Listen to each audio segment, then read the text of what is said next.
Guys good morning, welcome to my new blog. তো guys এই দিকের জমি সব চাষ দেওয়া হয়ে গেছে। এটা গাইস এই দিকের জমি সব চাষ দেওয়া হয়ে গেছে।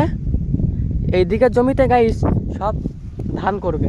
এটা গাইস এইদিকে ধান করা হয়ে গেছে। এটা গাইস এইদিকে ধান করা হয়ে গেছে। ওই দিকটায় গাইস ধান করা হয়ে গেছে। ওই দিকটায় গাইস ধান করা হয়ে গেছে। ওই দিকে দেওয়া গাইস মাঠে ওষুধ দিচ্ছে।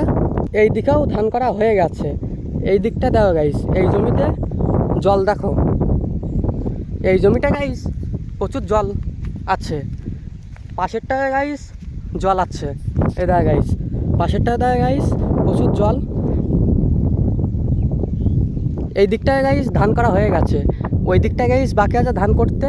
তার পাশেরটায় গাইস ধান করা হয়ে গেছে। ওই দিকটায় গাইস বাকি আছে। এই দিকে গাইস কলা বাগান আছে। এইদিকে কারকল আছে, কুদরি আছে, পটল আছে। আর এইদিকে গাইস দেখো এইদিকে পাট করেছে। আর ওখানে গাইস দেখো কলা বাগান। ধানের জমিতে সার দিচ্ছে। ওই দিকেও গাইস ধান করা হয়ে গেছে। এই দিকটা গাইস ধান করতে বাকি আছে। ওই দিকেও গাইস ধান করা হয়ে গেছে। আর ওইদিকে গাইস ট্র্যাক্টর আছে, ওখানে জমি চাষ দিচ্ছে। এই দিকে গাইস ন্যাস্তা পাট করেছে। এখানে পুঁইশাক গাছ লাগিয়েছে। এটা গাইস এখানে পুঁইশাক গাছ লাগিয়েছে। এইদিকে পটল গাছ, ওইদিকে আবার বেগুন গাছ আছে। এইদিকে গাইস আবার কারকল লাগিয়েছে। এই জমিটাই কারকল লাগিয়েছে। এটা গাইস এদিকে কারকল ঝুলছে। এই জমিটায় গাইস কারকল লাগিয়েছে। ওই দিকটায় গাইস আবার পটল লাগিয়েছে।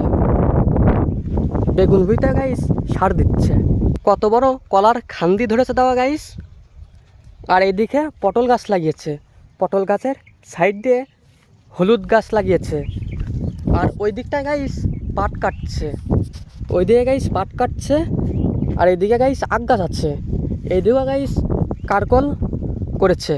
এখানে কত আখ হয়েছে দেওয়া গাইস, এখানে প্রচুর আখ হয়েছে। ওই দিকে গাইস আবার গ্যামা ঘাস আছে। ওই দিকটায় গাইস পাট কাটছে।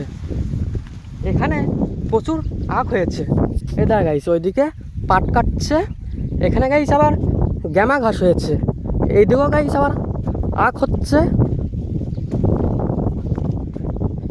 এখানে আখ হচ্ছে। ওই দিকে গাইস পাট কাটছে। এই পাটটাও গাইস কেটে দেবে। ওই দিকে গাইস আবার গ্যামা ঘাস হয়েছে। এই দিকেও গাইস কারকল করেছে। এই দিকেও গাইস কারকল করেছে। আর ওখানে দাও গাইস মাথায় করে সারের বস্তা নিয়ে যাচ্ছে জমিতে সার দেবে বলে। তো গাইস ভিডিও শেষ করছি। ভালো লাগলে ভাই চ্যানেল করতে একটু করে তো দেখাচ্ছে নেক্সট ভিডিওতে। ভালো থাকবে।